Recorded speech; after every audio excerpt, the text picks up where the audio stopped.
السلام علیکم، آداب عرض ہے جی ٹی ایل لسنرز کے یہ کیا حال احوال ہیں، کیسے ہیں آپ سب؟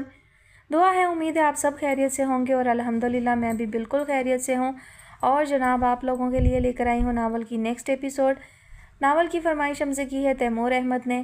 ناول کا نام ہے مجھے روٹھنے نہ دینا۔ مصنفہ ہے نگہت عبداللہ اور آپ سنیں گی اس کی قسط نمبر 3۔ کتنے بہت سارے دن گزر گئے تھے، اس کی حالت ثاقب حسن سے مختلف نہیں تھی۔ ویسی ہی بے چینی، ویسا ہی اضطراب، اور سمجھ میں نہیں آتا تھا کیا کرے۔ سارا دن اپنے آپ کو کسی کام میں مصروف رکھتی تاکہ پریشان خیالات سے نجات ملے، لیکن اس کا خیال کسی وقت جاتا ہی نہیں تھا۔ اور اس کے ساتھ مشکل یہ تھی کہ سب کے سامنے اپنے آپ کو نارمل بھی پوز کرنا تھا، کیوں جیسے کوئی بات ہی نہیں ہوئی۔ صرف چھوٹی آپا اس کی کیفیت کو سمجھتی تھیں، لیکن وہ بھی کچھ کرنے سے قاصر تھیں۔ بس اندر ہی اندر کڑتیں یا کسی وقت اسے سمجھانے کی کوشش کرتیں۔ وہ ان کی ساری باتیں خاموشی سے سن لیتی اور جواب میں ایک لفظ بھی نہیں کہتی تھی۔ اس روز اماں بڑی آپا کے بلانے پر ان کے گھر گئی ہوئی تھیں۔ کلثوم اور ہما بھی اسکول گئی ہوئی تھیں۔ گھر میں بس وہ اور چھوٹی آپا تھیں۔ چھوٹی آپا موقع دیکھتے ہی پھر اسے سمجھانے لگیں، دیکھو تم جس آگ میں چپ چاپ سلگ رہی ہو، اس سے تمہیں کیا فائدہ ہوگا؟ وہ حسب عادت خاموشی سے ان کی طرف دیکھنے لگی۔ اس طرح مت دیکھا کرو ربیہ، مجھے وحشت ہونے لگتی ہے۔ اس نے پلکیں جھکا لیں تو چھوٹی آپا نے اپنا ماتھا پیٹ لیا۔ میرے خدا، تمہیں کیا ہو گیا ہے ربیہ؟ خدا کے لیے کچھ بولو۔ کیا بولوں؟ وہ بے بس نظر آنے لگی۔ کچھ بھی؟ اچھا ایسا کرو، جو کچھ تمہارے دل میں ہے سب کہہ ڈالو۔ آپ جانتی تو ہیں۔ اس کے ساتھ ہی وہ رونے لگی۔ چھوٹی آپا اس کے رونے سے پریشان تو ہوئیں، لیکن چپ نہیں کرایا۔ سوچا شاید اسی طرح دل کا بوجھ ہلکا ہو جائے۔ کافی دیر بعد جب وہ خود ہی چپ ہو گئی تو بولی، میں نے کبھی سوچا بھی نہیں تھا کہ میرے ساتھ ایسا ہوگا۔ میں آپ کو بتاؤں چھوٹی آپا، میں نے جان بوجھ کر اس راستے پر قدم نہیں رکھا تھا۔ ثاقب حسن پتہ نہیں کیسے اچانک ہی میری نظروں کے سامنے آ گیا، اور آپ تو جانتی ہیں میری عادت کو، کسی بھی اچھی چیز کو دیکھ کر اس پر سے نظریں ہٹانا بھول جاتی ہوں۔ اور پھر ثاقب حسن تو یونانی دیوتاؤں کا سا حسن رکھتا ہے، میں کیسے اسے نظر انداز کر دیتی؟ وہ بار بار میرے سامنے آنے لگا اور میری سمجھ میں نہیں آتا اسے مجھ میں کیا نظر آیا جو میری طرف لپکا تھا۔ میں تو بہت عام سی لڑکی ہوں، کاش وہی مجھے نظر انداز کر دیتا تو آج میں ان حالوں کو نہ پہنچتی۔ قدر توقف کی بات کہنے لگی۔ اب یہ جاننے کی بات کہ اسے پانا تو دور کی بات، میں اسے کبھی دیکھ بھی نہیں سکوں گی، میرا دل اس حقیقت کو تسلیم نہیں کرتا۔ چھوٹی آپا، مجھے کسی پل قرار نہیں آتا۔ میں اس کے خیال سے جتنا دامن بچانے کی کوشش کرتی ہوں، وہ اتنا زیادہ مجھ پر حاوی ہوتا جاتا ہے۔ مجھے لگتا ہے میں کبھی بھی اسے بھلا نہیں پاؤں گی۔ اماں نے اچھا نہیں کیا۔ اور وہ کیا سمجھتی ہیں، اس چار دیواری میں مقید ہو کر میں اس کا خیال چھوڑ دوں گی؟ نہیں، اس کا خیال تو میری نس نس میں سمایا ہے، وہ میری ہر سانس میں مہکتا ہے۔ اس کے آنسو پھر تواتر سے بہنے لگے۔ لوگ کہتے ہیں کوئی کسی کے بغیر نہیں مرتا، شاید ٹھیک کہتے ہوں۔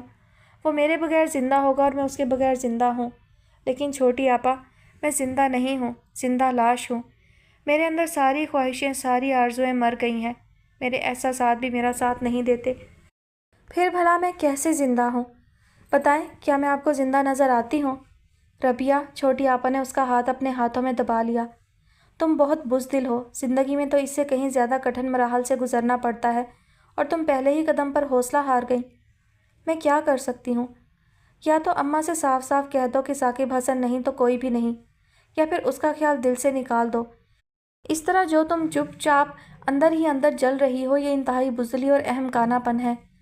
میں ایسا نہیں کر سکتی، نہ اماں کے سامنے ایسی کوئی بات کر سکتی ہوں، اور نہ ہی اس کا خیال دل سے نکل سکتا ہے۔ تو پھر مجھے اماں سے بات کرنے دو، ان کے خیال میں بدتمیز اور بد لحاظ تو ہو ہی چکی ہوں، تمہاری خاطر ایک بار پھر یہ الزام سہ لوں گی۔ اب آپ کیا بات کریں گی؟ وہ مایوسی سے بولی۔ اماں نے ثاقب حسن کے گھر والوں کو مایوس تو لوٹا ہی دیا ہے، اب وہ دوبارہ کیسے آئیں گے بھلا؟ چھوٹی آپا سر ہلاتے ہوئے جانے کیا سوچنے لگی۔ کافی دیر بعد انہوں نے اسے مخاطب کیا تو وہ چونک کر دیکھنے لگی۔ تم ایک کام کرو، کسی بھی طرح ثاقب حسن کو یہ پیغام بھیجو کہ وہ اپنی اماں کو دوبارہ بھیجے، آگے میں سنبھال لوں گی۔ میں کیسے اسے پیغام بھیج سکتی ہوں؟ آپ دیکھ رہی ہیں اماں نے میرا گھر سے نکلنا ہی بند کر دیا ہے۔ چھوٹی آپا کچھ دیر تک اس کی طرف دیکھتی رہیں، پھر کہنے لگیں، اچھا یہ کام بھی میں ہی کرتی ہوں۔ آپ کیا کریں گی؟ وہ حیران و پریشان ہو کر بولی، تمہارے کالج جا کر انیلا سے ملوں گی۔ لیکن چھوڑو، میں کل ہی اماں سے کوئی بہانہ کر کے تمہارے کالج جاؤں گی۔ پھر اس کا ہاتھ تھپکتی ہوئی بولی، مجھ سے تمہاری یہ حالت نہیں دیکھی جاتی، اور پلیز تم بھی اپنے اندر ذرا سی ہمت پیدا کر لو، ایسا نہ ہو تمہاری بزدلی میرے سارے کیے کرائے پر پانی پھیر دے۔ مجھے ڈر لگ رہا ہے۔ خبردار، چھوٹی آپا نے آنکھیں دکھائیں، بالکل بھی ڈرنے کی ضرورت نہیں ہے، اور سنو، بلا خوف و خطر ان خوابوں کو آواز دے ڈالو جو تم نے سجائے ہوں گے، اور میں ان کے شرمندہ تعبیر ہونے کے لیے دعا گو تو ہوں ہی، کل کوشش بھی کروں گی۔ اس کی نظروں میں ثاقب حسن کا سراپا آسمایا، طراز قامت، سرخی مائل سفید رنگت، براؤن بال اور بڑی بڑی براؤن آنکھیں، جن میں اس کے دل کی ہر بات واضح طور پر تحریر ہو جایا کرتی ہے۔ دل اداس ہو تو آنکھوں کے دیپ بجھے ہوئے سے، دل شوخی و شرارت پر آمادہ ہو تو آنکھیں ہنستی ہوئی سی لگتی تھیں۔ اس نے محبتوں کے رنگ پہلی بار انہی آنکھوں میں تو دیکھے تھے۔ کوئی گھنٹہ بھر بعد چھوٹی آپا واپس آئیں۔ اس وقت وہ کچن میں تھی۔ ان کی آواز سن کر دل چاہا بھاگتی ہوئی اندر جائے اور ان سے ساری تفصیل پوچھ ڈالے، لیکن اماں کے خیال کر کے وہ وہیں رکی رہی۔ کچھ دیر بعد چھوٹی آپا خود ہی پانی پینے کے بہانے آ گئیں۔ انہیں دیکھتے ہی وہ مجسم سوال بن گئی۔ انیلا بیماری کے باعث 1 ہفتے کی چھٹی پر ہے۔ انہوں نے بلا تمہید ایک ہی جملے میں ساری صورتحال واضح کر دی۔ اب کیا ہوگا؟ وہ پھر مایوس ہونے لگی۔ ہوگا کیا، 1 ہفتے کی تو بات ہے، اس کے بعد پھر چلی جاؤں گی۔ چھوٹی آپا نے اطمینان سے جواب دیا تو وہ بس ان کی طرف دیکھتی رہ گئی۔ اب خدا کے لیے تم مایوس ہو کر اندر ہی اندر جلنے مت لگنا، انشاءاللہ سب ٹھیک ہو جائے گا۔ چھوٹی آپا نے ہلکے سے ڈانٹا تو وہ سر ہلانے لگی۔ پھر بس 2 دن ہی وہ چھوٹی آپا کے اطمینان دلانے پر قدرے مطمئن رہی تھی کہ تیسرے دن ایک خاتون نے آ کر اس کا یہ تھوڑا سا اطمینان بھی چھین لیا۔ ان کا حلیہ اور چال ڈھال بتا رہی تھی کہ وہ کوئی معمولی عورت نہیں ہے۔ ان کا لباس سادہ مگر بیش قیمت تھا، اور وہ آئی بھی لمبی سی گاڑی پر تھیں۔ اماں انہیں دیکھ کر خاصی مروب ہوئیں، اور پہلی بار انہیں اپنا گھر بہت معمولی لگا۔ بوکھلاہٹ میں ادھر ادھر یوں دیکھنے لگیں جیسے انہیں بٹھانے کے لیے کوئی بھی جگہ مناسب نہ لگ رہی ہو۔ یہیں بیٹھ جاتے ہیں۔ خاتون برآمدے میں رکھے تخت پوش پر خود ہی بیٹھ گئیں۔ ان کا نرم لہجہ اس بات کا کماز تھا کہ وہ بہت دھیمے مزاج کی عورت ہیں۔ آپ؟ اماں ان کی آمد کا مقصد جاننا چاہتی تھیں، بس اسی قدر کہہ سکیں۔ آپ اطمینان سے بیٹھیں، تو میں اپنے بارے میں بتاؤں؟ خاتون نے کہا تو اماں ان کے سامنے بیٹھ گئیں۔ میں بیگم احمد حسن ہوں، وہ کہنے لگیں۔ میرے شوہر کا تقریباً 3 سال قبل انتقال ہوا تھا۔ اس وقت شہروز MBA کر کے لوٹا تھا۔ لمحہ بھر کو رک کر کہنے لگیں۔ شہروز میرا سب سے بڑا بیٹا ہے اور میں اسی کے لیے یہاں آئی ہوں۔ اس گھر کا پتہ آپ کو کس نے دیا؟ اماں پوچھے بغیر نہ رہ سکیں۔ خاص طور سے آپ کے گھر کا پتہ کسی نے نہیں دیا، انہوں نے بردباری سے جواب دیا۔ میں نے غالباً کسی گھر یا کسی تقریب میں آپ کی بچیوں کا ذکر سنا تھا کہ ماشاءاللہ بہت نیک اور سلیقہ شعار ہیں۔ مجھے اپنے بیٹے کے لیے لڑکی کی تلاش تھی، اس لیے میں نے اپنے طور پر خود آپ کا گھر تلاش کیا۔ اماں کے خاموشی سے دیکھنے پر کہنے لگیں۔ اکرام علی آپ کے شوہر کا ہی نام ہے نا؟ جی ہاں۔ بس تو میں اکرام علی صاحب کا گھر پوچھتے ہوئے یہاں تک آئی ہوں۔ آپ چائے پئیں گی یا؟ اماں طویل سانس لینے کے بعد پوچھنے لگیں۔ چائے اس شرط پر پیوں گی کہ آپ مجھے مایوس نہیں لوٹائیں گی، انہوں نے مسکرا کر کہا۔ بہن یہ سب تو مقدر کی باتیں ہیں، اماں نے اٹھتے ہوئے کہا اور پھر اندر چلی گئیں۔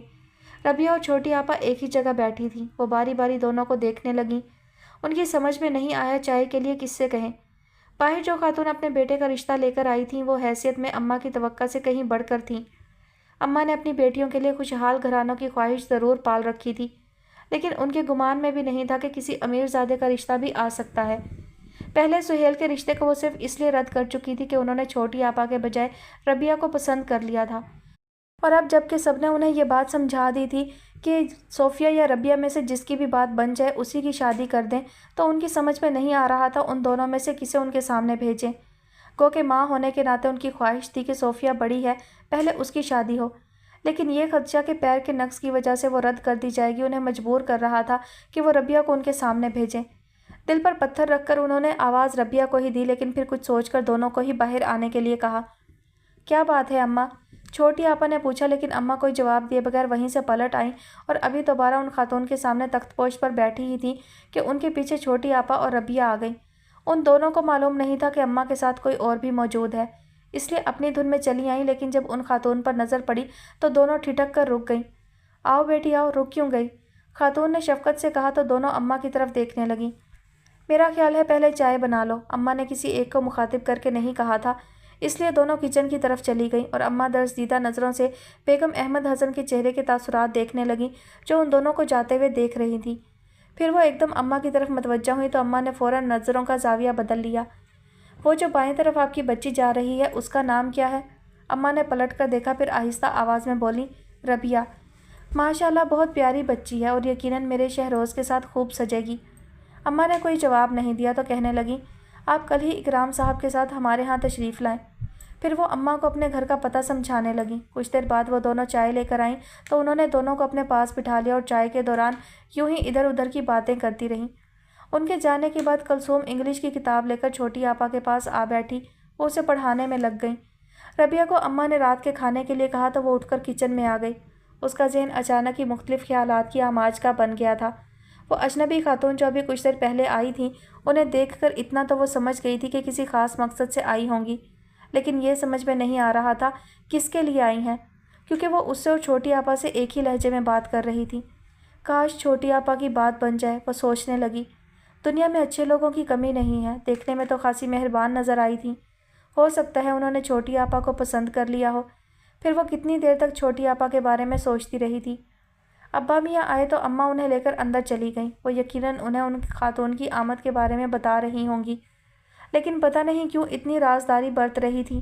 اس کی طرح چھوٹی آپا بھی کچھ الجھن میں تھی، لیکن اپنے بارے میں خوش فہمی میں مبتلا نہیں ہوئی۔ انہیں ربیہ کا خیال تھا اور وہ سوچ رہی تھی اگر اماں نے یہاں حامی بھر لی تو پھر ثاقب حسن والے معاملے کا کیا ہوگا۔ اسی لیے انہوں نے ربیہ کے سامنے اس خاتون کا ذکر نہیں چھیڑا تھا کہ کہیں وہ ابھی سے اندیشوں میں نہ گھر جائے۔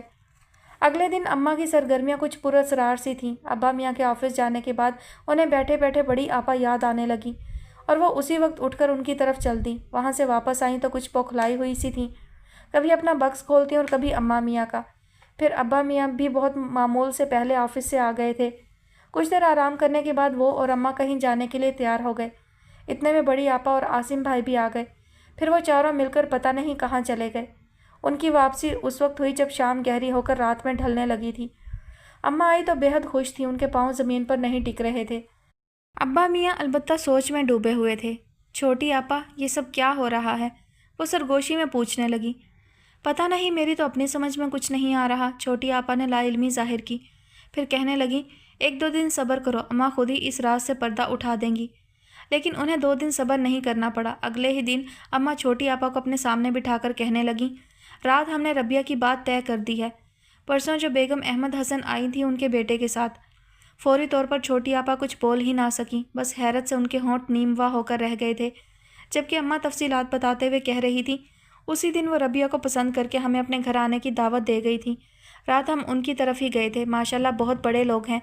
شہروز احمد ان کے سب سے بڑے بیٹے ہیں اور اس ناطے گھر کی زیادہ تر ذمہ داریاں انہی کے کاندھوں پر ہیں۔ لیکن پیسے کی فراوانی نے ذمہ داریوں کو بوجھ نہیں بنایا ہوا، اور پھر گھر کے افراد بہت زیادہ نہیں ہیں۔ کل 4 بہن بھائی ہیں۔ بڑی بہن شادی شدہ ہیں، پھر شہروز احمد، ان کے بعد مہروز اور اس سے چھوٹی ایک بہن ہے۔ اماں خاصے اطمینان سے تفصیل بتا رہی تھیں۔ یہ سب تو ٹھیک ہے اماں، لیکن آپ پہلے ربیہ سے تو پوچھ لیں، چھوٹی آپا بمشکل بول پائیں۔ ربیہ سے پوچھ لوں؟ اماں نے ان کی طرف یوں دیکھا جیسے انہوں نے کوئی انہونی بات کہہ دی ہو۔ ہاں اماں، آپ کو اس سے پوچھنا چاہیے، چھوٹی آپا نے پوری قوت سے کہا۔ کیوں؟ کیا میں اس کی دشمن ہوں؟ اندھے کنویں میں پھینک دوں گی اسے؟ اماں کا پارا ایک دم چڑھ گیا۔ بڑی کی شادی کی، اس سے پوچھا؟ تمہارے لیے سوچتے ہوئے کبھی تم سے پوچھا؟ پھر وہ کیا آسمان سے اتری ہے جو پہلے اس کی رائے لوں؟ اماں آپ سمجھ نہیں رہیں، چھوٹی آپا الجھ کر بولیں۔ بس بی بی، مجھے کچھ سمجھانے کی کوشش بھی مت کرو۔ میں نے تمہیں ساری بات اس لیے بتائی ہے کہ آج وہ لوگ ربیہ کو انگوٹھی پہنانے آ رہے ہیں۔ تم ذرا چھوٹی دونوں کے ساتھ مل کر گھر ٹھیک ٹھاک کر لو۔ اس نے کچھ کہنے کے لیے منہ کھولا ہی تھا کہ اماں پھر بول پڑیں، ابھی کچھ دیر میں تمہاری بڑی آپا بھی آنے والی ہوں گی، پھر ان کے ساتھ مل کر شام کے کھانے یا ناشتے وغیرہ کا جو بھی انتظام کرنا ہو کر لینا۔ اس کے ساتھ ہی اماں اٹھ کھڑی ہوئیں۔ آپ کہاں جا رہی ہیں؟ میں تمہارے ماموں جی کی طرف جا رہی ہوں، انہیں بھی شام کی دعوت دے آؤں، ورنہ کہیں گے بالا ہی بالا سب کر لیا۔ اور تایا جی؟ انہیں ہم رات ہی کہتے ہوئے آئے تھے، وہ آ جائیں گے، اماں اجلت میں کہتی ہوئی چلی گئیں۔ اور چھوٹی آپا نے اس ساری صورتحال کو بھی نئے سرے سے سوچنا شروع کیا ہی تھا کہ ربیہ دبے پاؤں ان کے پاس آ کھڑی ہوئی اور قدرے دھیمی آواز میں پوچھنے لگی، کیا ہوا چھوٹی آپا؟ یہ اماں کہاں چلی گئی ہیں؟ وہ متجسس سی ہو کر بولی، ماموں جی کے گھر۔ چھوٹی آپا طویل سانس لیتے ہوئے بولی، پھر اس کا ہاتھ پکڑ کر اپنے پاس بٹھا لیا اور چپ چاپ اس کی طرف دیکھے گئیں۔ اس طرح کیوں دیکھ رہی ہیں؟ وہ الجھ کر پوچھنے لگی۔ ربیہ، تمہاری قسمت تمہارا ساتھ نہیں دے رہی۔ کیا مطلب؟ وہ بالکل نہیں سمجھی۔ دیکھو میری بات تحمل سے سننا اور پلیز رونا مت۔ چھوٹی آپا اس کا ہاتھ اپنے ہاتھوں میں لیتے ہوئے بولیں، اس دن جو خاتون آئی تھیں، اماں اور ابا میاں نے ان کے بیٹے کے ساتھ تمہاری بات طے کر دی ہے۔ کیا؟ اسے اپنے کانوں پر یقین نہیں آیا۔ ہاں ربیہ، اور آج شام وہ باقاعدہ تمہیں اپنا پابند کرنے آ رہے ہیں۔ نہیں چھوٹی آپا، وہ رونے لگی۔ رو مت ربیہ، رونے سے حالات بدل تو نہیں جائیں گے۔ لیکن آپ نے تو کہا تھا۔ وہ رونے کے سبب اپنی بات پوری نہ کر سکی۔ ہاں، میں نے کہا تھا کہ میں تمہاری خاطر اماں سے لڑوں گی، لیکن لڑنے کا وقت کہاں ہے۔ یہ ساری باتیں ایک دم ہی طے ہو گئیں۔ اگر درمیان میں کچھ دن ہوتے تب میں بات کر سکتی تھی۔ اب اگر میں کوئی بات کروں گی تو اماں سمجھیں گی میں تمہاری راہ میں رکاوٹ بن رہی ہوں، جبکہ میں نے خود انہیں اس بات پر راضی کیا تھا کہ وہ میری وجہ سے دوسری بیٹیوں کو نہ بٹھائے رکھیں۔ وہ اور شدت سے رونے لگی۔ میری بہن، اب مصلحت کا تقاضا یہی ہے کہ اسے مقدر کا لکھا سمجھ کر قبول کر لو۔ لیکن وہ کچھ کہنا چاہتی تھی کہ برآمدے سے آتی بڑی آپا کی آواز سن کر گھبرا کر چھوٹی آپا کی طرف دیکھنے لگی۔ تم جلدی سے اسٹور میں چلی جاؤ، چھوٹی آپا نے کہا تو وہ فوراً اٹھ کر چلی آئی۔ اسٹور کا دروازہ اندر سے بند کرتے ہی وہ ہاتھوں میں چہرہ چھپا کر رونے لگی۔ کھو دینے کے احساس نے اسے توڑ کر رکھ دیا تھا۔ دل الگ مچل مچل کر احتجاج کرنے لگا تھا۔ اس کی سمجھ میں نہیں آ رہا تھا یہ سب اتنا اچانک کیسے ہو گیا، اور اسی کے ساتھ ہی کیوں ہوا۔ کتنے حسین خواب سجائے تھے اس نے، کبھی سوتے میں اور کبھی جاگتی آنکھوں۔ وہ خواب سارے اس طرح ریزہ ریزہ ہو جائیں گے اس نے کبھی تصور بھی نہ کیا تھا، اور اب جب کہ تلخ حقیقت نے اسے بیدار کر دیا تھا تو ٹوٹے خوابوں کی کرچیاں اس کی روح میں اتری جا رہی تھی، جن کی چبھن آنکھوں میں بھی اتری ہوئی تھی۔ ثاقب حسن، وہ بے آواز صدائیں دینے لگی۔ تم نے کہا تھا جن آنکھوں میں محبتوں کے دیپ جلتے ہوں ان میں پانی نہیں اترنا چاہیے، ورنہ دیپ بجھ جاتے ہیں۔ یہ دیپ بجھنے سے پہلے کہیں سے آ جاؤ، کہیں سے آ جاؤ ثاقب حسن۔ وہ دوہری ہو کر وہیں فرش پر بیٹھ گئی اور کہیں سسکیوں کی آواز باہر نہ جائے منہ پر ہاتھ رکھ کر سر گھٹنوں میں رکھ لیا۔ ربیہ، دروازے کے قریب اسے چھوٹی آپا کی آواز سنائی دی۔ پہلے اپنا وہم لگا لیکن جب غور کیا تو وہ دروازے پر ہلکی ہلکی دستک دے کر اسے پکار رہی تھی۔ ربیہ پلیز اب باہر نکلو، بڑی آپا بھی تمہارا پوچھ رہی ہیں۔ اس نے جلدی سے آنکھیں اور چہرہ صاف کیا اور اٹھ کر دروازہ کھول دیا۔ چھوٹی آپا اسے دیکھ کر پریشان ہو گئی۔ شدت گریہ سے آنکھیں سرخ ہونے کے ساتھ سوج بھی گئی تھی۔ یہ کیا حالت بنا لی ہے؟ اس کی آنکھیں پھر پانیوں سے بھر گئی۔ خدا کے لیے بس کرو، چھوٹی آپا نے ٹوک دیا۔ چلو جا کر جلدی سے منہ ہاتھ دھو لو، اماں بھی بس آنے والی ہوں گی۔ اور سنو، اسی طرح مت بڑی آپا کے سامنے چلی جانا۔ وہ کچھ نہیں بولی، پلٹ کر برآمدے کی طرف کا دروازہ کھولا اور وہیں سے نکل کر باتھ روم میں چلی گئی۔ کتنی دیر تک آنکھوں پر ٹھنڈے پانی کے چھینٹے مارتی رہی، پھر صابن سے منہ دھو کر باہر نکل آئی۔ کمرے میں آئی تو بڑی اور چھوٹی آپا مل کر شام کا پروگرام طے کر رہی تھی۔ اس پر نظر پڑی تو بڑی آپا ہلکے سے مسکرائیں اور اس نے کیونکہ چہرہ صاف نہیں کیا تھا اس لیے بہانے سے تولیہ اٹھا کر منہ چھپا لیا۔ بڑی آپا نے اس کی اس حرکت کو شرم پر معمور کیا اور زور سے ہنس پڑی۔ بہت لکی ہو تم ربیہ، شہروز احمد بلکہ ان کے پورے گھر والے بہت اچھے ہیں، میں سچ مچ بہت متاثر ہوں۔ بڑی آپا نے پہلے اس سے کہا، پھر چھوٹی آپا کو ان کے گھر کے ایسے ایسے فرد کے بارے میں بتانے لگی۔ اس نے موقع غنیمت جانا اور چپکے سے وہاں سے کھسک آئی، ویسے بھی اسے کوئی دلچسپی نہیں تھی۔ پھر شام تک کا وقت اس نے اکیلے کمرے میں گزارا۔ کلثوم اور ہما گھر کو ٹھیک ٹھاک کرنے میں لگی ہوئی تھی۔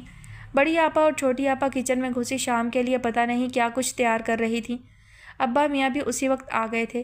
اماں خود بھی بوکھلا رہی تھیں اور انہیں بھی بوکھلائے دے رہی تھی۔ سب کیونکہ بے حد مصروف تھے اس لیے کسی نے اس کی روئی روئی آنکھوں پر غور نہیں کیا۔ وہ اکیلے کمرے میں بیٹھی بس اپنے آپ پر کوڑتی رہی تھی اور اب تو ذہن بھی ڈھنگ سے کام نہیں کر رہا تھا۔ شاید وہ تھک گئی تھی یا پھر حالات سے شکست مان لی تھی۔ ایک بار چھوٹی آپا کمرے میں آئی تو وہ گمسم سی بیٹھی تھی۔ انہیں اسے دیکھ کر واقعی دکھ ہوا لیکن وہ کچھ کرنے سے قاصر تھیں اور اب تو تسلی کے دو بول بھی نہ کہہ سکیں۔ بس اتنا کہا، ربیہ لیٹ جاؤ، بلکہ ہو سکے تو سو جاؤ۔ اس نے خاموشی سے ان کی بات مان لی، تکیہ سیدھا کر کے لیٹی اور چادر سر تک اوڑھ لی۔ رونے کی وجہ سے آنکھیں بوجھل ہو رہی تھیں، ذرا سی جھپکیں تو بند ہوتی چلی گئی اور پھر نیند بھی مہربان ہو گئی۔ جانے کتنی دیر تک سوتی رہی، خود سے اٹھی بھی نہیں۔ بڑی آپا نے آ کر اٹھایا تھا۔ وہ کتنی دیر تک خاموش نظروں سے ان کی طرف دیکھتی رہی۔ اٹھ کر نہا لو، تمہاری تیاری میں بھی کچھ وقت لگے گا، انہوں نے کہا تو وہ اٹھ کر بیٹھ گئی۔ گھر میں چہل پہل کا احساس ہوا تو یاد آیا کہ اس کے ساتھ کیا ہونے والا ہے۔ دل میں ہلکا ہلکا سا درد اٹھنے لگا، آنکھوں میں نمی اترنے لگی جسے چھپانے کی خاطر وہ اٹھ کھڑی ہوئی۔ تم باتھ روم میں جاؤ، میں تمہارے کپڑے وہیں پہنچا دوں گی، بڑی آپا نے کہا تو وہ ان کی طرف دیکھے بغیر کمرے سے نکل آئی۔ بڑے کمرے سے ماموں جی اور تایا جی کی بیٹیوں کی آوازیں آ رہی تھیں۔ وہ رکے بغیر سیدھی چلی گئی۔ جب نہا کر آئی تب سب لڑکیوں نے اسے گھیر لیا۔ اسی وقت اماں اس کے کپڑے اور زیور جو کچھ دیر پہلے بیگم احمد حسن نے بھجوائے تھے لے کر آ گئیں اور لڑکیوں کو ہدایت کی کہ جلدی تیار کر دو اسے۔ پھر وہ خاموش تماشائی بنی اپنی آرزوؤں کو فنا ہوتے دیکھتی رہی تھی۔ شام ابھی پوری طرح نہیں ڈھلی تھی کہ بیگم احمد حسن اپنے کچھ خاص عزیزوں کے ساتھ آ گئیں۔ مردوں کو ڈرائنگ روم میں بٹھایا گیا اور خواتین بڑے کمرے میں آ گئیں۔